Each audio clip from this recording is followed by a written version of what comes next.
Hello అండి. ఈరోజు మనం ఇట్రాలజీ ప్రోటోకాల్ గురించి మాట్లాడుకుందాం. ఇందులో ఒక చాలా పెద్ద మార్పు రాబోతోంది. అదే కేవైసీ వర్జన్ 5.0. అసలు ఈ కొత్త వెరిఫికేషన్ ప్రాసెస్ ఏంటి, మనందరిపై దీని ప్రభావం ఎలా ఉండబోతోంది అన్నీ వివరంగా చూసేద్దాం రండి.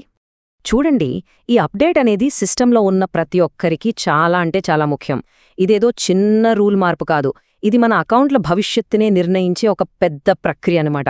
అందుకే దీన్ని మనం స్టెప్ బై స్టెప్ అర్థం చేసుకుందాం.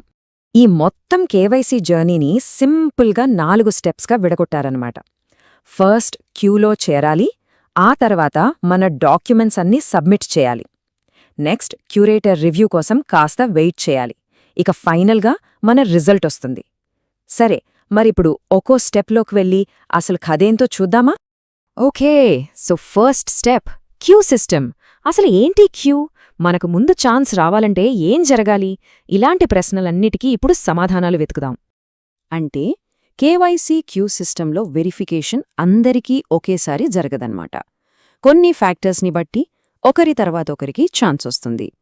అయితే అందరికీ వచ్చే డౌట్ ఏంటంటే, ఇంతకీ ఆ ఫ్యాక్టర్స్ ఏంటి? మన ప్రయారిటీ దేని మీద ఆధారపడి ఉంటుంది? ఆ ప్రయారిటీ సీక్రెట్ ఇక్కడే ఉందన్నమాట. మనల్ని క్యూలో ముందుకు పంపేవి కొన్ని ఉన్నాయి.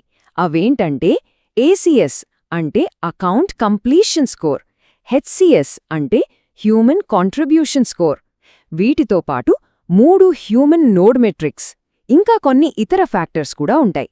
సింపుల్గా చెప్పాలంటే సిస్టంలో మనం ఎంత యాక్టివ్గా ఉంటే అంత మంచిది. సరే, క్యూలో మన టర్న్ వచ్చింది, గ్రేట్. కానీ అసలైన పరీక్ష ఇప్పుడే మొదలవుతుంది. ఎందుకంటే మన చేతిలో ఉండేది కేవలం 24 గంటల టైం మాత్రమే. మరి ఆ టైంలో ఏం చేయాలి? మన టర్న్ రాగానే మనకొక నోటిఫికేషన్ వస్తుంది. వెంటనే మన అప్లికేషన్ను చెక్ చేయడానికి ర్యాండమ్గా ఒక క్యూరేటర్ అసైన్ అవుతారు.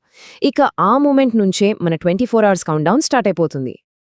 ఈ పాయింట్ చాలా అంటే చాలా ఇంపార్టెంట్.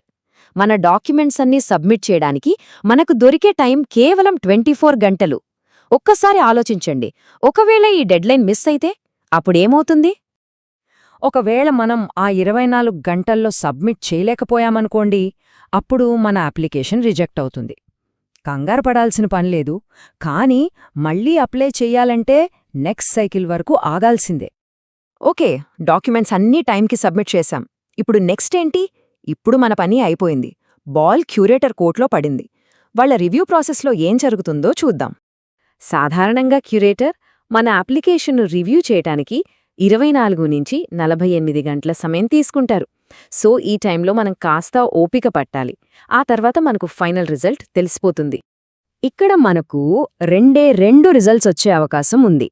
ఒకటి అప్రూవ్డ్ లేదా 2 రిజెక్టెడ్. ఒకవేళ అప్రూవ్ అయితే సూపర్, మన కేవైసీ సక్సెస్ అయినట్టే. మనం వెరిఫైడ్ ఐటీఎల్జీకి కూడా అర్హత సాధిస్తాం. ఒకవేళ రిజెక్ట్ అయితే దాని అర్థం మనం టైంలో సబ్మిట్ చేయలేకపోయామని. మళ్ళీ ప్రయత్నించడానికి నెక్స్ట్ సైకిల్ వరకు ఆగాలి. సరే, ఇప్పటిదాకా ఈ ప్రాసెస్ ఎలా పనిచేస్తుందో చూశాం కదా. కానీ ఇది ఏదో ఫార్మాలిటీ కోసం చేస్తున్న పని అనుకుంటే పొరపాటే. అసలు దీని వెనుక ఉన్న ప్రాముఖ్యత ఏంటో ఇప్పుడు తెలుసుకుందాం. ఈ ఒక్క స్టేట్మెంట్ చాలు దీని ఇంపార్టెన్స్ ఏంటో చెప్పడానికి. ఇది కేవలం ఒక వెరిఫికేషన్ స్టెప్ కాదు. ఇది వర్జన్ 5.0 నుండి సిస్టంలో మన స్థానాన్ని నిర్ణయించే ఒక కీలకమైన మైలురాయి. దీని అర్థం చాలా డీప్.